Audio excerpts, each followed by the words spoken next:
Well, welcome to the Beyond the Suite Season 2. As always, I'm your host, Steve Cassano, and I'm here back with Brooke, our head of community here at the Salon Hub. And last week, if y'all were following along, we kind of got the origin story of Brooke and her amazing esthetician business. And so today we're going to kind of continue that story a little bit, but then also just kind of discuss a little bit more about what's going on in the industry right now, what people are finding important versus maybe not so important when it comes to suite life. But before we get into that, Brooke, you've been around the Yes. suite environment for a little while. So I wanted to come in really quickly right off the get and ask you a simple question. Okay. What's your favorite part of owning a suite right now? Ooh. I would say my favorite part of owning a suite would be the full creative freedom of the space and the vibe it gives. 10 out of 10. I love the fact that you're able to adapt and change as you change as a suite owner, whether that is like the services you want to do or just the overall vibe of the space. Like, I genuinely spend a good amount of time in the suite just because I enjoy being there and like the vibe I created. And like, I feel like when you're in somebody else's spa and, or even if you're in somebody else's chair, as much as you can decorate that moment, it's nice to have it long term and be able to go there and spend your time there. So I would say just that creative freedom of making it a happy space for not only you, but for your clients. All right. Strong vibes. I Yeah, understand that. strong vibes. Always. Like I have this moonlight that I got Okay. from it's actually crazy. So, when my nephew turned 2, I wanted to get him something that was like really cool for the room. So, we ordered these starlights and it came with 2 in the package. And so I had an extra one in the garage and Grant was like, "Let's move that to the room." So I moved that to our room. And then after a while I was like, "Wait, like this should go in the spa." And it is the top 10 most requested. Everyone's like, I need the link. Or they're like, I could fall asleep watching the stars shoot. It's just a reminder that we're on a rock floating. You know what I mean? Like you're like, I can just stare at the stars while I'm getting a facial. Like there's nothing better than that. But Nothing better than an existential crisis while you're trying to relax. Like, exactly. Because that's when they man, come up. I mean, sure. Man, I am so small, but my face feels awesome. Yeah, Absolutely. I dig that. Yeah. That's It's really fun. nice. Hell yeah. Well, last episode we really got into how you got started, how you built BOB, Brooke Olivia Beauty, where you got it to go into school, how you made that transition, all that good stuff. But we kind of ended this as you started your business and kind of went off into the sunset, right? But Yeah. we're in day 2 now, basically. That sunset has then turned into a different sunrise. And now we're talking about a little bit more. And I want to discover from you a little bit more around that transition from being home based to going into a suite, which is why I asked you that question in the first place. Yeah. Because I think that is a transition for a lot of folks. You're not really coming right out of school and starting your own business for most people. You're working for someone else for a little while, like you did. Mhm. You realize what you like and don't like. And then there's usually a transition period. For you, it was home based, which Yeah. is unique in its own right. I don't think not all states for people in a bunch of different states can't really go and do that No. legally. But I do want to talk about your transition and your exploratory phase when it came to going from that what I would call probably your first step into your bigger, okay, you're now paying rent step. You're on Yeah, the hook essentially for step. sure. So I wanted to kind of get your thought process around when did you feel like you were ready to take the bigger step? And then what were you thinking about in terms of, did you hit a revenue number? Did you hit a client number? Or is it just going off of the vibes that you wanted to create, right? And you were just sick of not being able to curate the vibes so immaculately like you have so far in your space now? Or like take me through that time frame and what you're thinking about. First things first, like I absolutely loved my home base suite. Like it was, I still consider that essentially a suite, even though I wasn't paying rent, but it was like a space that I created. It was my own where I ran my business. And so that space, like we talked about in last episode, was something I was so grateful to be able to start there because that's not a lot of people's pages out of their books. Like I feel like sometimes, like maybe for like lash techs or other things, you usually do start in that home base section, but different states don't allow it. When it comes to facials, there's a lot of state board requirements. So there was a lot of things I had to check off was almost, I feel like, more work a little bit in the beginning to make sure I could even do it out of my house. But creating that space, and it's nice to work from home, like come downstairs. I was able to give myself facials all the time. Like if I just thought of it, I was like, let me go in my room. So that's a lot different now. But everyone's story of how they move from either home base into a suite or move from working for somebody into a suite, there are those check boxes like, oh, I hit this revenue, I hit this. But for me, my story is a little different. Like I kind of got pushed to do a suite since I was home based. My family at the time decided to sell the house that I was working out of. And I had the decision of either working again out of the house in a new place that me and my boyfriend were moving into, or kind of risk it and go into a suite. That just shows like you just have to take a risk, like when you're going to the suite. I think genuinely, like if you know what you're capable of, you know what you can do, you are feeling confident in what you're providing as a service, and you're seeing that client retention, people coming back. It's really about what you put into it when you're going into a suite. Like knowing the demand and also like your clientele, the people that are around the areas. Like for me, it was like home base for me was nice because I was in a big neighborhood, big Right. community. People were always coming to that community because we had this huge lagoon. So it was just a high traffic area. Even if you weren't driving to the neighborhood, you were driving through it because it was in the middle of a big growing city. So it was definitely nice to have it on my side. I do thank luck for that, my four-leaf clover, for having that piece of luck of starting there. But when I was looking to go into a suite, the main thing was I need to stay in this area, not only for the clientele that I've built, but also because it was a growing community. Like I needed to cut ties with the home. I'm glad I took the risk. Looking back at it now, I wish I did it sooner, just because the amount of people I was able to connect with outside of just that community of the house, it felt comfortable. Not that I don't feel comfortable now, but it was taking that risk, going that jump from, oh, I'm home, I can do whatever I want, like, to like, okay, no, I have deadlines to meet, I have things to do. It like it was really that shift of like, this is a hobby to this is my career. I really wasn't seeing the craziest numbers when I was home based, but it was because I was home based, because I didn't want to put my address on blast. I didn't want to welcome people. I was very like in my women investigator mindset all the time when someone would book an appointment. I'd be like, Facebook, look, Sure. let me check them out. Let me look at their profile picture. Are they in this? You know what I mean? Like, I don't have to do that Yeah. now because I know when they're booking, they're coming, meeting me at this safe location and stuff like that. So I think for me, it was pushing me for that risk. Like, obviously, at the time, it was really hard seeing the house be sold. There was a lot of personal things going on at that time. So I really took those emotions and put it into how big can I make this? How can I make this into something that I'm very proud of and I know will work? And that's when I started looking for suites. And if you want me to get into the things that made me want to pick the suites and how I chose where I ended up, I can definitely go into that as well. Yeah, I definitely want that, but we'll get there in a second. I think it's really interesting that you kind of got forced out of the nest, literally, Yes, in a quite way. literally. Yeah. No, 100%. It wasn't even like a plan. Like when I tell you, it was just like, because life happens, you know? And I Yeah. think when you're home based, I was living with my parents. I just graduated college. Like I was trying to save up money. And then things, honestly, things happened. It wasn't even like my family told me I couldn't do it. It was genuinely like I had to. If I wanted this Yeah. business to keep going, I have to find a suite. Obviously, you're getting ready to look for a suite. Are you feeling comfortable from like your current client set? Are you envisioning this as like I'm taking it just going to take the people that I know and have now and use that as my basis for what I need my rent to be? Or were you factoring in future growth as you were looking for rents? So I was factoring future growth for sure because of that piece that I knew I was having just people in the community, and I knew my marketing skills, and I knew I could make it bigger. I was kind of being held back from pushing out the marketing. I was doing a lot of like word of mouth, a lot of like walking around the neighborhood, handing out flyers, like that stuff. But I wasn't doing the whole marketing online because, again, I didn't want to attract a bunch of random people, which I love attracting random people now. But like when it comes to like into my house at that time, like Yeah. again, I had to make sure I knew who they were. So I think I was factoring in the fact that I knew I was going to have new clients from different communities outside of the current one that I was in.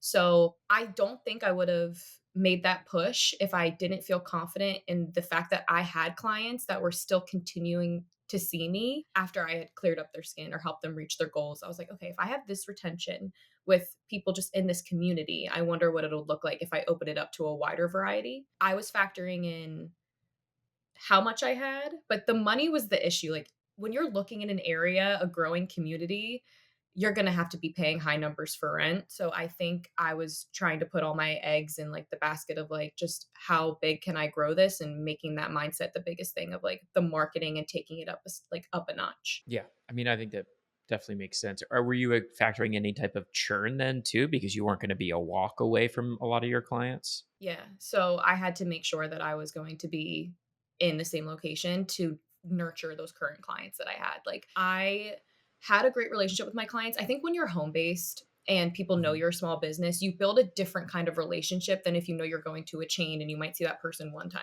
I was already building, and I think what I'm very good at in my business outside of just the actual service I provide is the client communication and trust that I build. So I think I was very overly communicating with my clients. I could see myself moving in the future. When I first got news of the house selling, I still had a couple months to figure out what I wanted to do. So, right when I found out, I was always telling my clients because I wanted them to know, like, I support you. If I'm going to be too far, you're coming to me because you're in the neighborhood.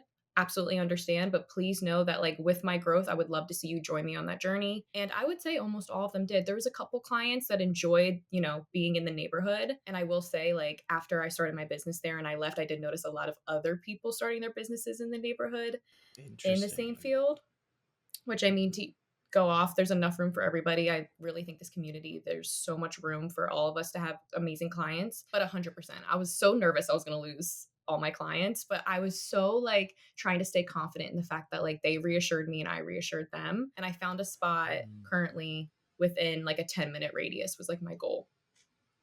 So nothing too far. Interesting. And you found something within 10 minutes? We're about to get into this actually. So Yeah, I know. I'm trying to like say stuff without like I giving know. too much. Let's just stop beating around the bush. Let's dive in, right? So, this podcast is sponsored by the Salon Hub. Have you joined the Salon Hub community yet? Salon Hub is the first community designed to support salon suite professionals in their endeavor to become successful entrepreneurs. The community is free to join, so sign up today and share your experience, get answers to your questions, and ask for feedback from your peers. To sign up, visit thesalonhub.social and click the community button at the top. We'll be waiting for you. You're getting shoved out of the nest. You're like on the edge. You're about to take the leap. You got to figure out where you want to land. What are you considering? Like, what are the top three things that you're looking for? What are some of the nice to haves, the must haves that you were kind of looking at as you were exploring? Because in your area of Florida, right, there's no small number of these Yeah. salon suite businesses, right? Like, Uh-huh. it's probably not as densely packed as like Atlanta because there's a billion, but Yeah. Florida's up there and Tampa's in one of the more saturated kind of areas of the country. So, what are you looking for? There's a lot of competition. So, like, who's standing out to you? Are you filling out a bunch of lead forms? Are you just Googling? Like, what's the search like for you? Like, what process did you take? And then what were you like assessing people by? Well, the first thing I will say is like just for reference, when I graduated school, it was 2023. When I moved into my first suite, it was 2024. So just so we know like what time it like because I feel like it's grown a lot more even just Mhm. since when I first moved into my suite and when I was looking for a suite. And that was early 2024. Not to be repetitive, but number one, location. I wanted to make sure since I was coming from a home-based suite that I wanted to move somewhere that was close to the home-based section so I could maintain those clients and make sure that they were still easily accessible. I was easily accessible to them. Outside of that, like let's say I wasn't even in a great location to start home based, I was, but I would be looking for an area that was in a growing community. I'm in like this town city. I never know like what like is it a town? Is it like I don't know. I'm in That's this up place. to them to decide, really. That's Like I above guess our it's a pay city. grade. Like I honestly don't know. I'm in this section called Wesley Chapel, Florida. When my parents moved here, it was all cows, genuinely, like all royal land back in 2018. I've seen it grow from that to so many apartments. It's ridiculous. And I'm like, okay, one Wow. apartment, two cars. So that means how many? Oh my God. So how many cars are going to be on the road now? Oh my God. So now my ride's going to be 15 minutes longer. Okay, got it. Clocked it. But then I'm like, that means that many more people that could be clients. So I think location was big for me. I got really lucky again in that area I was in that it was a growing community. I think when you're looking to go somewhere and it's already overly saturated, you're essentially going to be like a small fish in a big pond. So I think Mhm. what I was looking for too, and when I was lucky with the home base, is I was already in a growing community with new people moving to the area that I was going to be their new facial girl. So location number one. I would say 2, obviously, for me, it's education. I was looking at where I could gain the most out of my experiences, and this can go multiple different ways. If I'm looking at a super packed salon suite, right? How many people are in there? Are all these people experienced? Are they gonna have regulars coming in all the time? They're gonna notice a new business 2 doors down, and they're gonna wanna come and see me? Or where I ended up landing, they had different machines that I could use that I had never used before. And that was like a big thing that made me choose where I chose. And I'll go into that in a little bit more in detail in a second here. But I think education and what I could gain out of the experience, who was in my corner, who was going to be my neighbors. And that brings me to number 3. I wanted to make sure the space was going to be quiet and hold the same vibes. Vibes are truly everything, especially when you're going somewhere like a facial appointment where it's very vulnerable. You want to feel comfortable. That's like the number one thing you want to feel Yeah. comfortable, intimate in a sense. Like you want to feel cozy, comfortable, you can relax, right? So I wanted to make sure the space was going to be clean, quiet, and I had a space where I could really put all of my things and make it my own. That was my mindset at the time. So that's what I did. I have different things now that I would change, but at the time it was location, who can I learn from? Is this suite like well known? Do a lot of people know about this suite? Is this in a good location where people are going to have good parking for my clients? And then third of all, carrying the vibes through and through. Okay, so when you're kind of assessing these things, obviously location I think is fairly easy, right? To Mhm. determine whether you're in an oversaturated market, you could just do esthetician and search this area, right? Or like facial specialist, or you could search all that and look at a map and go, oh, there's 14 of them over here, but there's only one over here. This Yeah. seems like a better spot to go, right? Mhm. Um, as you're assessing, and I guess you're going on tours, right? You toured multiple places, I would assume. Yeah. I toured 3 or 4, I would say like 2 big chain salon suites and then one like starting off room rental that was like not like as established. I don't even know if it really was a salon suite. I think it was just like this woman owned her own business and then was like renting out like 2 rooms. And then the final one I toured was the med spa.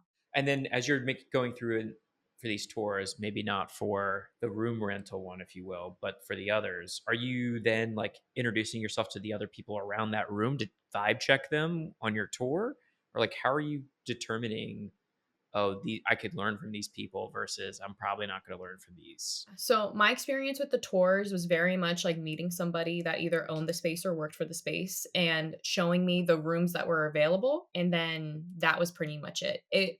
A lot of people in the spaces, if they're like hairdressers, they would have like their doors open. And so I would like walk by and like, I'd be able to get like a glimpse of the room, like what it looked Yeah. like. But my main thing was just being observant and seeing like whose logos were out, which businesses, and then doing my own again female investigation skills and searching these businesses and seeing like how established they are. I really did a lot of education on the sense of like, okay, I see, let's just use your name. I see Steve doing barber 2 doors down. Let me check out his Instagram. Is he getting a lot of clients? A lot of like, because again, it is personal to the person, like obviously, like what they're doing to grow their business.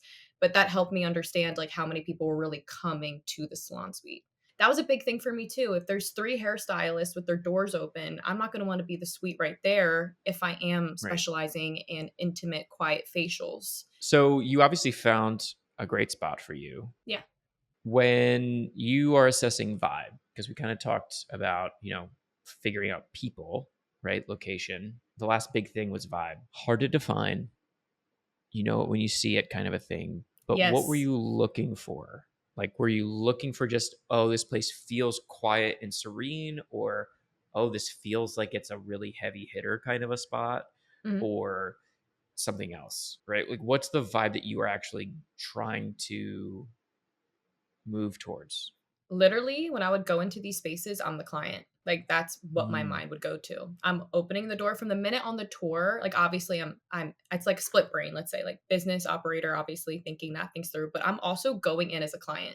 So if when I walk in, it's really loud, it didn't look super clean. Sometimes what I don't love about salon suites is you just open the door and it's just like this waiting room that's just like all these black chairs and it's just like boring. And then you just have to wait. For me as a client, from the minute I open the door to the establishment, it's the experience starts right there. It Yeah. doesn't start just when you grab them and bring them back to your salon suite. I genuinely believe it starts the minute they get out of their car. Or even when they park, right? Exactly, Parking. everything. Like for me being an SD, it's a relaxation. They're coming to relax. So I need to make sure like it's not going to apply to everybody. I could have some people coming 30 minutes away. They're going to be sitting in traffic on 75. That's not, I can't control that. But from the minute they pull up, easy parking, walking in, I wanted it to feel like a spa. I wanted it to feel luxury. And I think that's why at first I didn't go the salon suites that were open at the current time when I was searching route, because it was like you would open the door and then you're sitting in this waiting room. It's confusing. Okay, there's a pad, I have to find this number, I have to find this person. Like I didn't like that to start. There's been growth now where like there's like systems and it feels more luxurious. But at the time, the places that I was touring, it was very much like kind of confusing. And I was like, the last thing I want my client to feel is confused. And as much as you send a client an email, they're not always going to read it. So it's like you Yeah. almost just want the obvious stuff to be obvious and like, you know what I mean? Like that stuff to feel Yeah. comfortable. So for me, when I walked into the spot that I'm currently at, I liked how it was only a couple room rentals. It wasn't like a full stacked business. There weren't any hairstylists. Love me a hair girl. Love it. Nothing against it. It's just, again, that quietness. I wanted it to feel like a spa. And You don't need a so, hairdryer interrupting serenity time in the stars that we've already talked. exactly. And we'll talk about this in a second because where I ended up, there was drills, which we'll get into in a moment. I'll just give a little teaser, but I'll get into a story about that in a minute here. But just to Yeah. answer the question about the vibe, so I don't go far off like I always do. But for me, I wanted to walk in as the client, feel that it was clean, feel that it was a luxurious space. And I feel like I finally landed that when I went to the spa that I toured. You walk in, there was like pink chairs, it was very clean. Like it just felt right. And I like the fact that I could greet them right when they walk in the door. I didn't have to have them sit in that waiting room. Like that's what really sold me was that experience portion. And Mhm. that's why I ended up where I ended up. The Beyond the Suite podcast is presented by the Salon Hub and the Salon Hub Salon Marketing 101 course. The Salon Hub Marketing 101 course is designed to teach you the building blocks of marketing that you can apply to your salon business so you can get more clients in your chair in less time. So if you haven't taken a marketing class before, this is a great place to start. To join, all you have to do is go to learning.thesalonhub.social to get started today. So with that criteria kind of established, what made you land on this specific spot then? Obviously you toured some others, you toured this one. What made this the spot for you? So, funny story, when I had just graduated esthetician school, I got a DM from this dentist in our area. And I had seen her like flyers and her posts like all over the place. So I knew their marketing was like good. And Yeah. she had like a high following, verified account. I was like, who is this in my DMs? It was this woman named Sana, Dr. Yusuf. And she said, hey, we see you're an esthetician in the area. We would love to have you come in and see what we have to offer at our space. I genuinely thought this was a job interview. Like I was like, oh my goodness, my prayers have been answered. Like getting hired after esthetician school is not easy. It's genuinely one of the hardest, most humbling things you will ever go through because nobody wants somebody new, which makes no sense to me. I'm moldable. I work really hard. But again, it's just the principle. They want someone experienced. So I finally heard from somebody. I was like, word. I go in dressed like full interview, like ready, like nailed it. And she's just showing me the rooms. It was like miscommunication. I was like, I'm sorry. I thought this was like you guys were hiring for an esthetician. She was like, no, but there was obviously Doc, and then there was another woman there named Dana, and she was an NP that did injections. We hit it off. Like her and I, like our humors, our vibes were just like right off the bat. She was literally saying, like, well, we could hire her. Like, I think trying to convince Doc, like, wait, like this is a vibe. But it didn't, Doc was like, that's not what I wanted to do. Like, I was looking for a Right. room rental. So that was right when I graduated, like 2023. So I actually reached back out to her and said, like, hey, I actually have a somewhat established clientele now. Like, I would be interested in seeing what you have to offer at the spa. And that's what really sold me was the location. It was 8 minutes from my spot, right off of 75, which is a major highway. And she had a hydrofacial machine and microneedling packages and said that I could do that for commission and be trained and educated on it just from being in her space. And the rent was really high, but I swallowed that because I was like, with me, even though this is out of my range that I wanted to pay for rent, I Yeah. am gaining experience, knowledge, intimate space. It was like you kind of have to weigh your pros and cons. That space, I originally was on the dental side, and that was the room she was showing me. So just to set the scene for anybody listening, it is a dental med spa. So there's two different doors, but it's connecting buildings. And the left side is a full running dental studio, cosmetic, dental cleanups, and then the right side was all med spa. NPs worked there. They did, I think they do like laser treatments, Botox, filler, all that. I wanted to be on the med spa side, but all those rooms by the time I'd reached back out were full, but I can still use the machines. So for me, it was like education. Since I was still being a new esthetician, that was like the seller for me, was the fact I was able to continue to learn, but there were drills. There were Dental drills, not construction drills. See, I thought you were going after construction drills where I'm No. like, yeah, that does suck. Dental drills are way worse. So wait, you move in and then like facial one, you're just, isn't this so relaxing? And then it's like, like what? Okay. Okay. Let's go into the move-in process. Okay. Okay, let's So, do it. okay. So I sign the lease, pay all the security deposit stuff. I'm like, whoo, wow. Okay, Brooke, you got to make this shit work. Sorry to curse, Yeah. but like, that's genuinely it. Like, you better Yeah. make this work, girl. My family was so supportive, helped me like with the space, set everything up. I had my eyes on the med spa room from the minute I moved in there. I knew I was moving Sure. into the dental room, but like, when I want something, I'm gonna get it. So basically, like, I had my eyes on the med spa room from the minute I moved in. Like, I just wanted a room over there, but they were all full. But I was hopeful. Okay. I was hopeful. They were higher in rent, the rooms that were available over there, because I would be taking a room of an NP. And so it was like, okay, for now, to gain the education, to be close to the space I was at, and to keep the vibes, I'll move into the dental room. Okay. So we move in, we set up. It's so beautiful. Like, oh my goodness. I was so sad to leave my home base spa because it had a beautiful window and it was a big space. It was like a guest room that I had changed into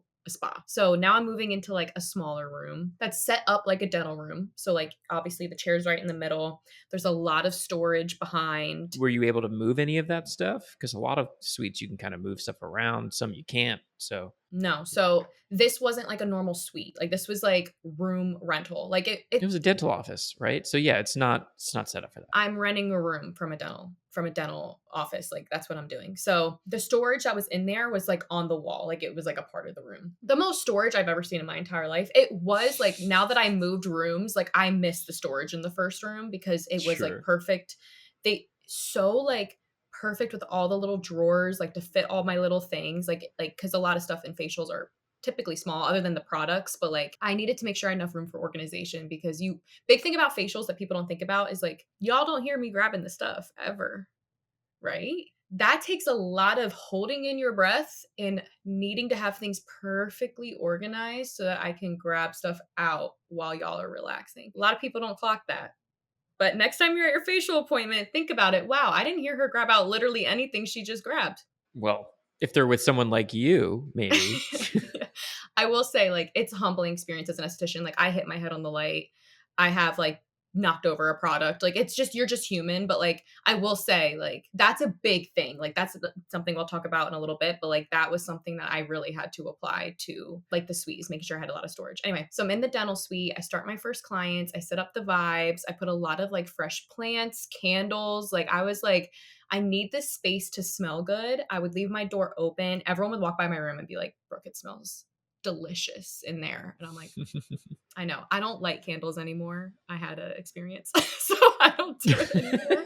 I use fake candles and I use aromatherapy, Sure. essential That oils. sounds way safer. But I did start with like lighting candles because that's what I did in my home base spa. So I was like trying to carry those vibes. So yeah, I'm doing a facial on the dental side. The dental side is like the most work. That's where all the workers are. The med spa side, there's only like 2 NPs. And since it's so intimate, there's only like, one client. So like 4 people on that side at once. The dental side, it's like so many moving parts. You have the dental assistant, you have the actual dentist, you have the people cleaning up. You have like, there's just so many moving parts. So I'm like giving a facial and you just slightly hear a drill in the background.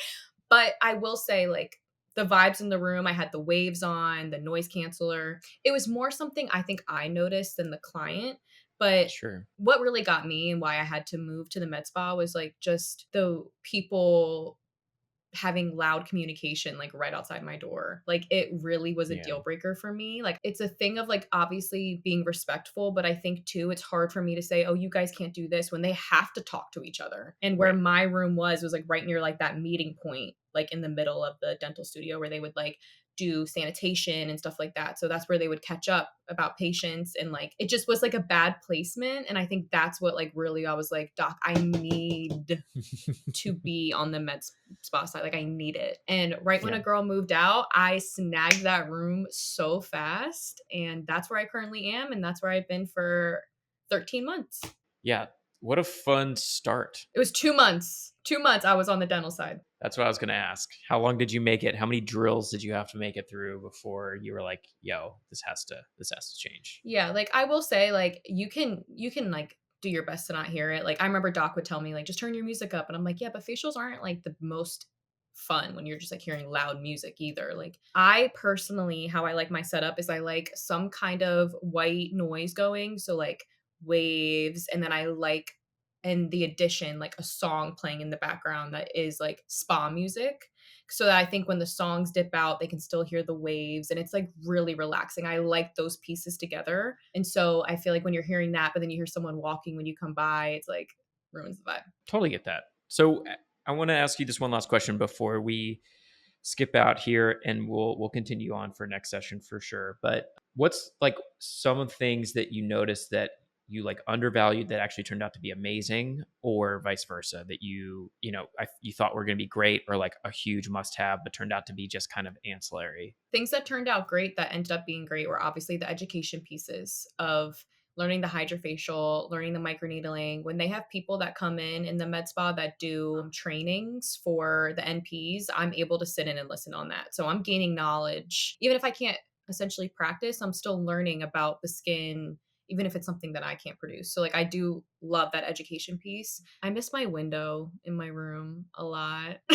I know that's so small, but it really does make a difference. Like I miss it. I miss the natural light. I miss that vibe. That's so interesting because most SD suites are internal almost always because of noise, because of like not being able to control the I light. might be I might be alone on that. I don't know if I just miss it because when I had the window, I was at home and like there wasn't like, like street traffic or anything like that. So I would probably have to tour a space with the window and be in there for a little bit to see what it sounds like. But I liked it because when it would rain during a facial, like you can't tell me that's not the most ultimate vibe in the world.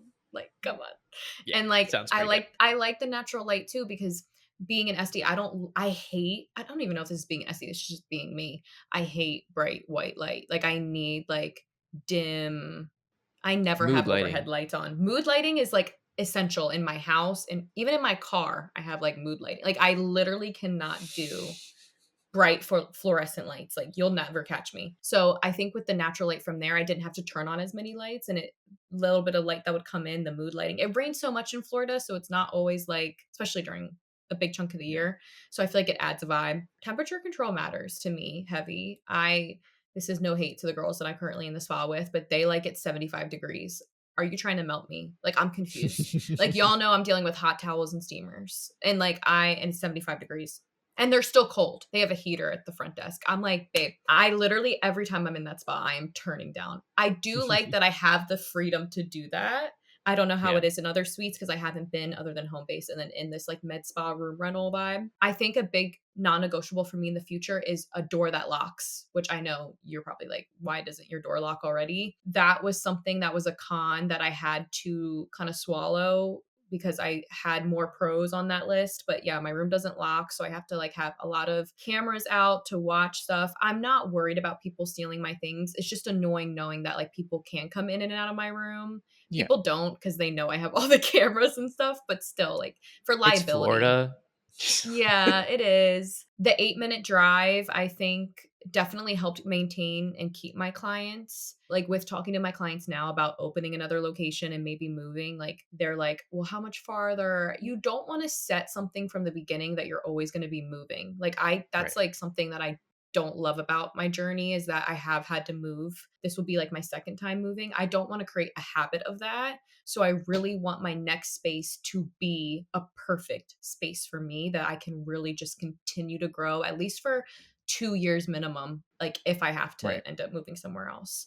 A place to invest in. For sure. I just don't wanna create that habit, and I feel like so far it's been, I know it's not the end of the world, but for me, it's definitely something that I wanna make sure I invest in, make it a bigger space for myself. Well, thanks for letting us into that decision process. I think this is a really fun part of your journey, and we'll get to some of the more recent stuff and looking forward, and also operational type things as we go on this season. I appreciate you sharing. Yeah, I appreciate you asking. Of course, it's literally my job. No, I would do it anyway. Well, thank you very much for joining this episode of Beyond the Suite. Make sure to join the Salon Hub. Come see Brooke in the community because she runs it. Clock it. We'll catch y'all on the next one for sure. Brooke, anything before we head out? I'm excited for the next couple episodes because I really think I'm learning a lot right now and trying to grow, and I can't wait to share all that knowledge.